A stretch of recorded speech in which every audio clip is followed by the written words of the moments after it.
still executing an angle 1, an angle 2, angle 3, angle 4, and an angle 5. Different tool, same lines. Short fixed blade, right?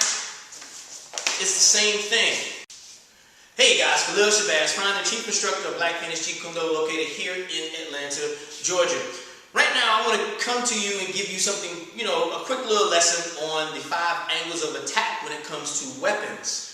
Right? When you start learning and training with me, the first thing I teach you in regards to weapons is impact weapons. And as we get into it, I'll show you that the skills that you learn from impact weapons translate seamlessly to edge weapons. All right, so what I mean by impact weapon, I'm talking about a stick or a pipe, right? Something that you can wield with one hand. Now, it could be a short stick, something like this. This is like 18 inches, just about 2 feet long, 18 inches or so. This is a little bit longer, right? A little bit longer. This is a PVC pipe that we use for training. And this is a collie stick, right? This is, obviously a little bit longer. This is 24, 26 inches, right? So it doesn't really matter what it is. The skill set is the same, right? The primary difference is distance. So we don't deal with targets in particular. We deal with target areas, right? So we're going to go over the standard 5 angles of attack, standard 5 lines of attack. You'll hear it referred to differently, but that's basically what it is. We're going to go over that material in a second. So the 5 angles of attack, you have an angle 1, an angle 2, angle 3, angle 4, and an angle 5. So when we're talking about striking someone, going back to targets versus target areas, target area is, you're just aiming for a general area, right? So an angle 1 could hit the temple, it could hit the eye, it could hit the cheek, it could hit the jaw, it could hit the side of the neck, or it could hit the clavicle, right? This is my right hand, my opponent's left side, right? Angle 2 would be a backhand, and I'm striking the same general target area, right? I say target area as opposed to specific targets because you take what you can get in a street fight, right? So you have your angle 1, your angle 2. Now your angle 3 is a horizontal forehand, just like in tennis, right? But we're striking the left side of our opponent's body. So here we're striking the floating ribs. If his arms are down, we're hitting the elbow, right, on his arm, right here. Or we're hitting the floating ribs, or we're hitting the spleen, right? We're smashing through, right? On the other side, it's a backhand, just like a backhand in tennis, horizontal shot. On this side of the body, you have the elbow, of course, you have the floating ribs, of course, but on this side, you have the liver, right? Now, your 5 is a straight stab, straight down the center, and you can more or less use the sternum as a target area, right? You can hit the belly button a little bit higher in the abdomen, or you can hit the sternum, which is in the middle of the chest. Any of those target areas will work when we're talking about using an impact weapon for offensive measure. Now, it's the same thing. It's the same thing with an edge weapon, right? Impact weapons are used for smashing. Edge weapons are used for slashing. Smash and slash. But the body mechanic is essentially the same, right? I'm still executing an angle 1, an angle 2, angle 3, angle 4, and an angle 5. As we move, you'll notice that I just now reminded myself of something. You see people, when they have a tool like this, they'll have it in the rear, and they're using it like this as a power shot, and they're looking to come over the top, right? Well, we actually like our tool in the front because you have to get past this to get to this, right? So we fight like this with our tools, and that's our angle 1, right? We're here. That's our angle 1, our 2, our 3, our 4, and our 5, right? This is one of our, our edge weapons here. Now, of course, you can go, same thing. Different tool, but it's the same body mechanic, right? It's the same body mechanic, right? I know I'm doing different lines, but those are, that's not a standard 5, right? Again, different tool, same lines. Right? Same body mechanic, same motion, right? Now, of course, you can continue, and I just want to show you how the skill set transfers from tool to tool, right? We fight the line, not the tool, right? We fight the line.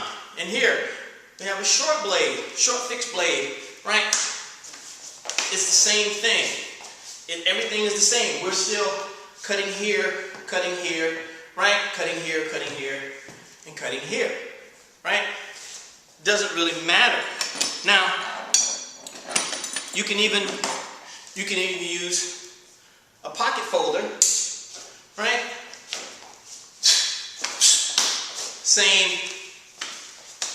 Same 5 angles, same 5 lines, right? Boom, right? You put your body behind your strike, right? But it's the same, same body mechanic, right? The biggest difference is the distance between you and your opponent, right? And that's based on the tool. But the line of attack, the line is the same. Now look, you can use it, we've been talking about, I've been showing you, this is called saber grip or forward grip, right?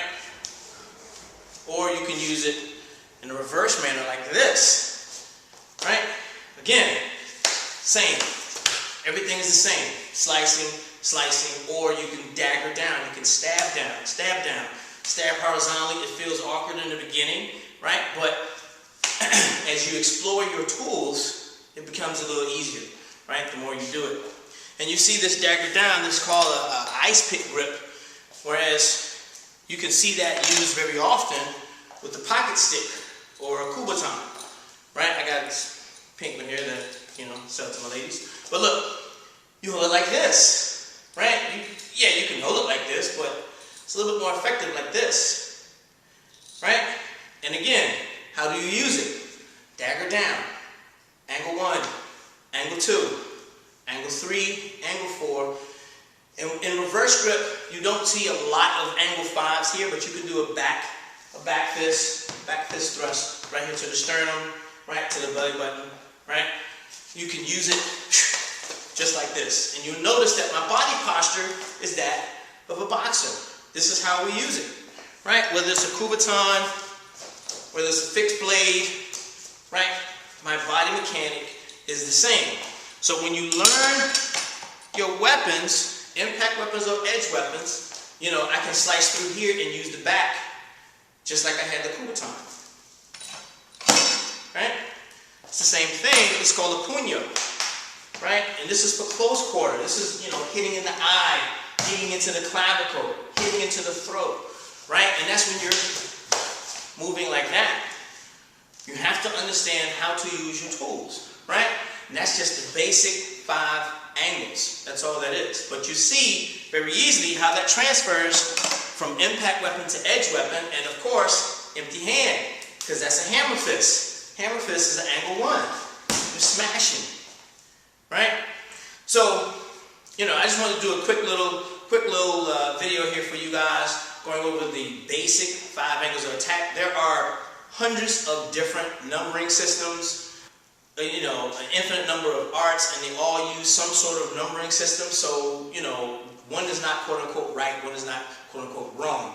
What makes anything wrong is when it doesn't work.